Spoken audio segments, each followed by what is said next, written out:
Chapter 2. Information received. Detective Inspector Foster drew a deep breath. Now then, sir, let's just go over all of that again, just to make sure I've got things straight. They were at Coal Hills Police Station, a small interview room. The bottom half of the room was painted dark blue. The top half was hideously clashing pink. Some Home Office psychologists had believed that the pink had a soothing effect on people.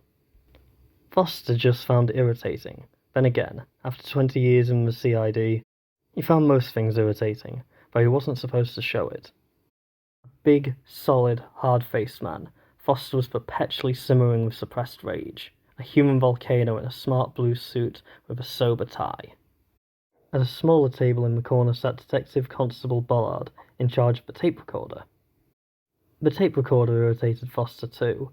It meant it was harder to add those artistic little improvements to a statement that made things run much more smoothly in court. Made you wonder whose side the law was supposed to be on. Detective Constable Bollard irritated Foster as well. He was too young, too thin, too well dressed, and too well educated. But what was irritating Foster most of all at the moment was the prisoner, with his long hair and outlandish clothes. Nothing very unusual about that these days. But there was something strange about this particular prisoner. He sat on the other side of the scarred wooden table, looking vague and abstracted, as if his mind was far away. He'd answered all of Foster's questions politely and helpfully, but the story that his answers added up to... "Let's begin with the matter of your identity," said Foster. "I've already told you. You can call me the doctor." "What kind of doctor?" interrupted Bollard. "What do you claim to be qualified in?" "Practically everything." "Your name," said Foster. "We need a name for the records." "I told you that too. Smith." "First name John," said Bollard. "That's right. How did you know?" "Just a lucky guess. Dr. John Smith?" "Yes, that's right. You've got it." "How about giving us your real name?" "Oh no, I could never do that," the doctor said, shocked. "Why not?" "It's secret. Confidential. That's why they used to call me Theta Sigma at the academy. But that was more of a nickname, really. I always use Smith when I'm on Earth." "Very well," said Foster through gritted teeth. "We'll stick with Smith for the moment." He drew a deep, calming breath. "Now, you were found on enclosed premises at 76 Totters Lane, in close proximity to an obsolete police box which you insist is your personal property." "Indeed it is." "Where did you get it?" "I'm not sure, but I've had it for a very long time." "What's it doing in Foreman's yard?" demanded Bollard. "Did you take it there?" "Oh no, quite the reverse actually," he says, beaming at Bollard, pleased with his little joke. "Never mind the bloody police box!" roared Foster. "I'll give a monkey's brass—" He broke off short, gulped, and drew another deep breath and said mildly, "Let's leave the police box aside for the moment, sir. What about this?" He gestured to Bollard, who handed him a plastic bag. "For the benefit of the tape, I'm holding up a plastic bag containing a considerable quantity of a substance I believe to be crack cocaine. Is this your property as well, Doctor?" "Certainly not." "It was found in your possession." "It was found in my hand," corrected the doctor. "That doesn't mean I own it." Foster looked at his notes. "According to your story, the bag was formerly in possession of a youth who, in company with several others, was intimidating a young girl. You intervened, there was some kind of altercation, the police arrived, and the youth and the girl fled. The bag got dropped in all the fuss, and you picked it up, just as my officers arrived?" "That's it exactly," said the doctor. "Well done. Well, if that's all—" He stood up before being shouted, "Sit down!" bellowed Foster, slamming his hand on the table so hard that the tin-lid ashtray bounced up in the air. The doctor sat. "You want to watch those sudden adrenaline surges, Inspector. Not good for you, you know." In a strained, mild voice, Foster went on, "If you could just spare us a little more of your valuable time, Doctor." "Oh, I've got plenty of time," said the doctor. "I am a Time Lord, you know." "How did I know that?" he asked himself softly. "But it's true." "The youth with the drugs," said Ballard. "You say his name was Baz?" "That's what the others called him." "Was he previously known to you?" "Never seen him in my life." "And you say that Baz dropped the bag during your altercation?" "I suppose I must have done. I picked it up immediately afterwards. Foster brandished the plastic bag. This bag contains drugs worth several £1,000s. Is it likely that he'd simply leave it behind? It was quite a vigorous altercation, the doctor mumbled. This Baz you describe is already known to us as a local drug dealer, said Bullard. Pills and pot, strictly small time. We got an anonymous tip-off that he was moving into hard drugs. The doctor nodded. From the girl, presumably. That's why he was so angry with her. He looked from Bullard to Foster, his bright blue eyes sparkling with interest and intelligence. Surely what you've just told me confirms my story. The man might be a raving mad space cadet, thought Foster, but he certainly wasn't stupid. Perhaps it does, said Bullard, or perhaps it's all part of a very different story. We know Baz was moving into hard drugs. What we don't know is who was supplying him. The doctor looked horrified. Surely you don't think? Why not? Said Bullard. Even the name fits. Lots of dodgy doctors in the drug business. Oh, come on, I'm not a dodgy doctor. Foster gave the doctor his most intimidating stare. I put it to you, Doctor. You were Baz's supplier. You came down to Foreman's Yard to make a deal. My officers turned up. The others, who knew the neighborhood, escaped. And you were left holding the bag. It's a very nice theory, the doctor said admirably. It fits most of the facts, and I can see why you would find it so attractive. So much nicer for you to have captured a big-time drug dealer. Well, Doctor? Asked Foster. Isn't that what happened? Good grief, no! As I said, it's a very nice theory. But unfortunately it's utter balderdash. The doctor considered for a moment. Tell you what you do. Talk to the other two policemen and see if their recollection of the arrest fits your story or mine. Then find the girl, Sam, the others called her. See if she confirms my account of what happened. Pick up this Baz and see what he has to say. I'm in charge of this case, Doctor, not you, snarled Foster. He leaned forwards menacingly. Now, let's go through this story of yours again. In the staff room at Coal Hill School, they'd been discussing Sam's predicament for some time, but they were still no nearer to finding a solution. What I can't understand is why you had to get involved, said Trev Shelby. If you'd minded your own business, it was her business, said Vicky. It's everyone's business. How could she keep quiet if she knew drug dealing was going on? Look, everyone knows about Baz. You know the most helpful advice you can give kids about drugs? Find a good dealer, one who doesn't sell dodgy gear or rip you off, and stick to him. Oh, that's terrible, Trev. And you know you don't mean it. No, he's right in a way, said Sam miserably. I did know all about Baz's pot and pills. I turned a blind eye, like everyone else. So what changed your mind? Asked Trev. You know Marilyn Sims in Year 5?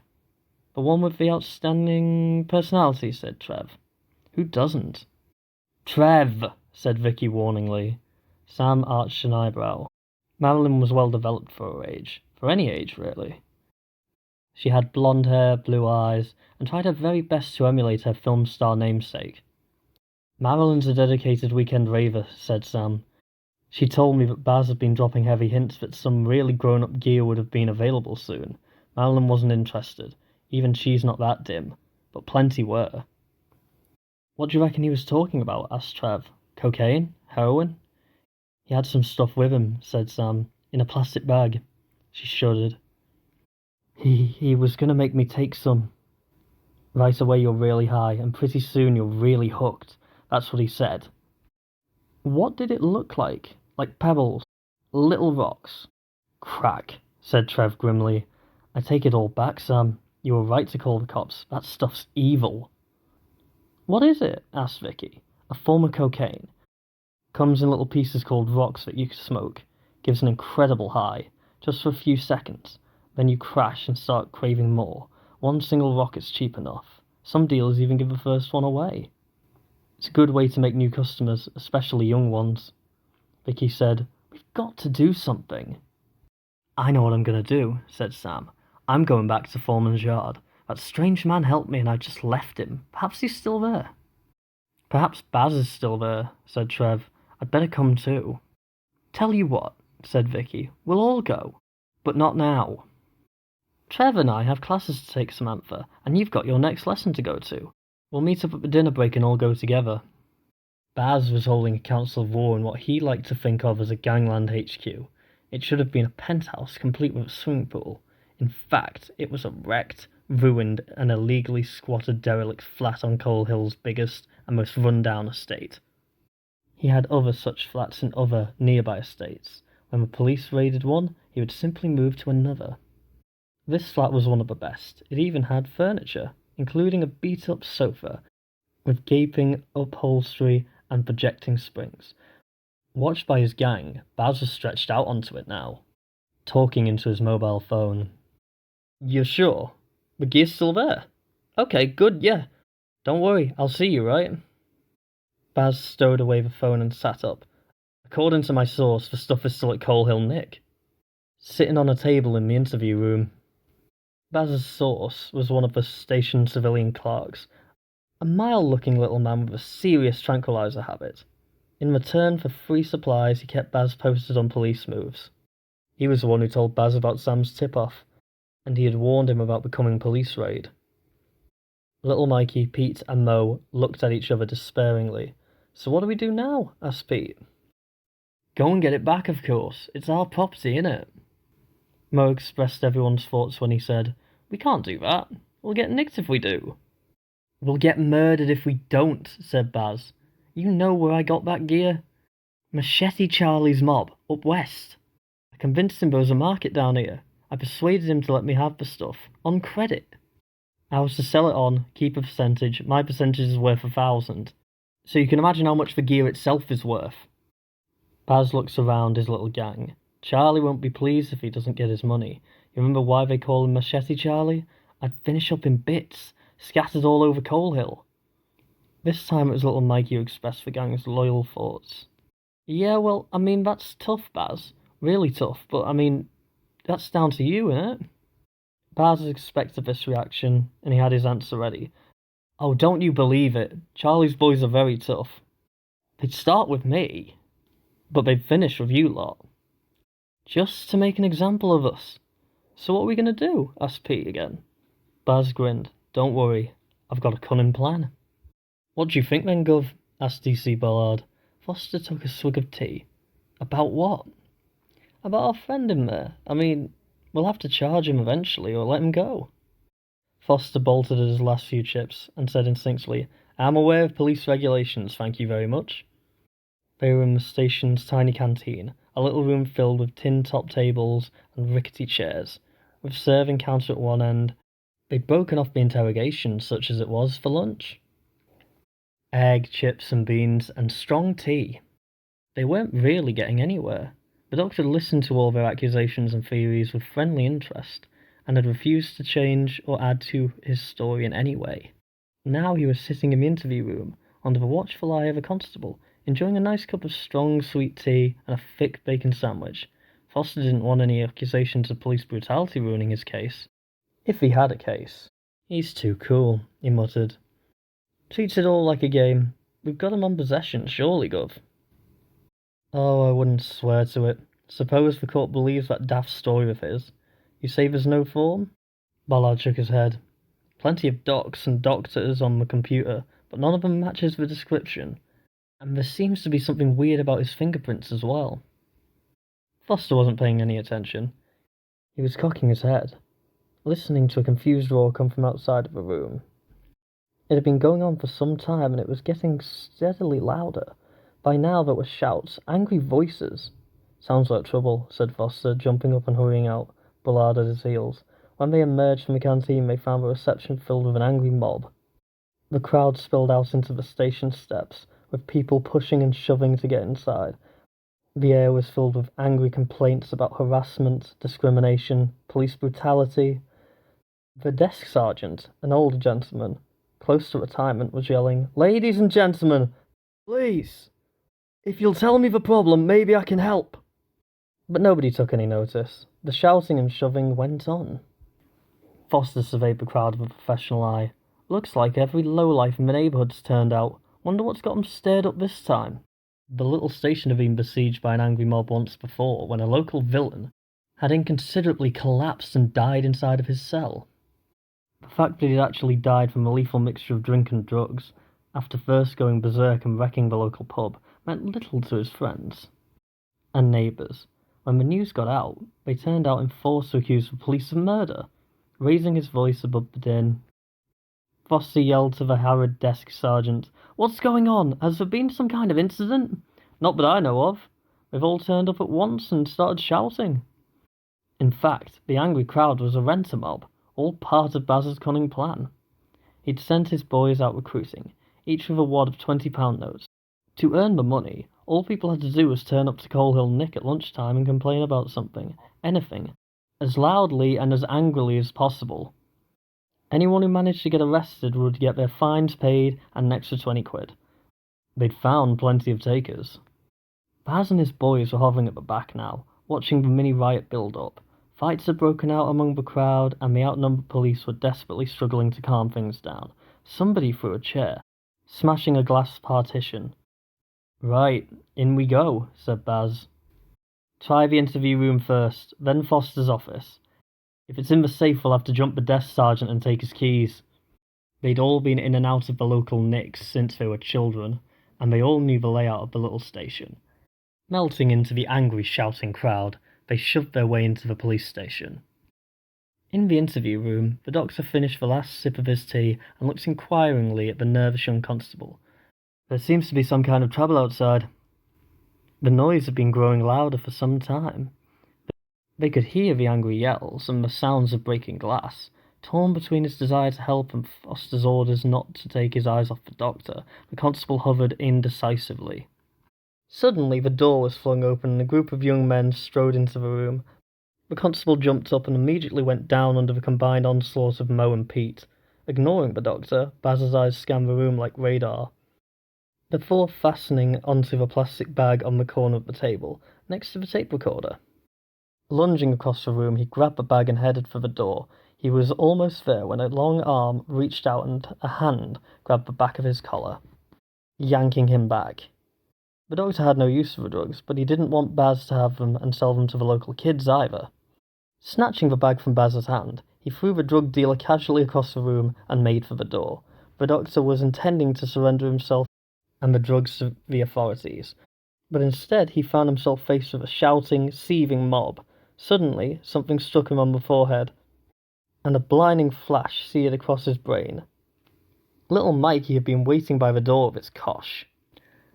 The doctor reeled, but to Mikey's amazement he didn't fall. He staggered out of the room, turned away from the crowd, and stumbled down the corridor. Back in the interview room, Baz got to his feet and hurled Mo and Pete off of the semi-conscious constable. "That weird bloke's got away with the gear," he screamed. "We've got to get after him!" Trapped by the crowd, Foster saw the doctor staggering off with a plastic bag, closely followed by Baz and the gang. "I was right," he yelled. "The doctor was in it all along. Baz and his gang set all of us up to rescue him, and now they've got away with their boss and the drugs as well." Foster and Bollard started fighting their way through the crowd. The doctor stumbled out into a little yard. The blow on the head had set him back, temporarily at least, to the moment that the master's trap had been sprung. Dazed and sick, he knew only that he didn't have long here, and that something was drawing him away. The yard gates stood open, and the doctor set off in a stumbling run. Baz and his boys spilled out into the yard. The doctor was nowhere to be seen. "He got away," said Mo, never one to avoid the obvious. "He won't get far," said little Mikey eagerly. "I caught him a good one with this cosh." Baz nodded. "We know where he'll be making for." He slid his hand inside his jacket. "This time I'm ready for him. Come on." It was some little time later that Foster and Bollard had both, battered and bruised, managed to stagger down the front of the steps of the station, just as Constable Bates and Constable Sanders were pulling up in the area car. Sanders, as usual, was at the wheel. He looked on in amazement at the howling mob inside the station. "What's going on, sir?" Foster jumped into the back of the police car, and Bollard got in the other side. "Just a bit of a riot," said Foster. "Should we go in and help, sir?" "No, ignore it. Get moving." "Where to, sir?" Foster told him. "Well, there's the police box," said Sam, "but there's no sign of a man." Sam, Trev, and Vicky stood in a loose group around the old police box in Foreman's yard. Sam put her hand flat against the door. "The odd thing is, it feels alive." Trev looked around the deserted yard. No point in hanging around here. Maybe the poor man got arrested, suggested Vicky. You said he was a bit strange. If the police found him here, they might have thought he was involved. Then I'd better go tell them that he wasn't, said Sam. She turned away from the police box just as the doctor, still clutching the plastic bag, staggered into the yard. There he is, Sam whispered. Ignoring them, the doctor made his way to the door of the police box and leaned against it for a moment. Somehow, the action seemed to give him strength. He fished a key from his pocket and opened the door. Doctor, Sam said, are you all right?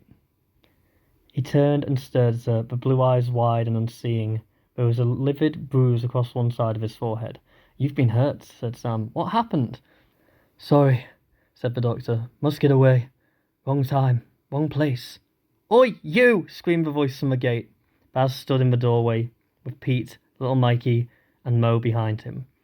Where do you think you're going with my gear, Doc? Ignoring him, the doctor turned to Sam. Goodbye. He stepped inside the police box, closing the door behind him. Baz rushed forward and hammered on the door. There was a strange wheezing, groaning sound, and suddenly he was hammering on nothingness. Slowly Baz turned around, stunned, as they all were, by the impossibility of what they'd just seen. But he still had a good grasp of his priorities. I'm a dead man without that gear, he said conversationally. He slipped a hand inside his jacket and took something out. There was a click, and the long, thin blade of flick knife sprang from his fist. Hey! Shouted Trev in alarm. Baz was too far gone to even notice. I brought this with me, for the doctor. Well, he's gone now, said Sam. You've missed your chance. Ah, but you're still here, said Baz. And you started all this, didn't you, Sam? The blade of the knife gleamed as he advanced towards her.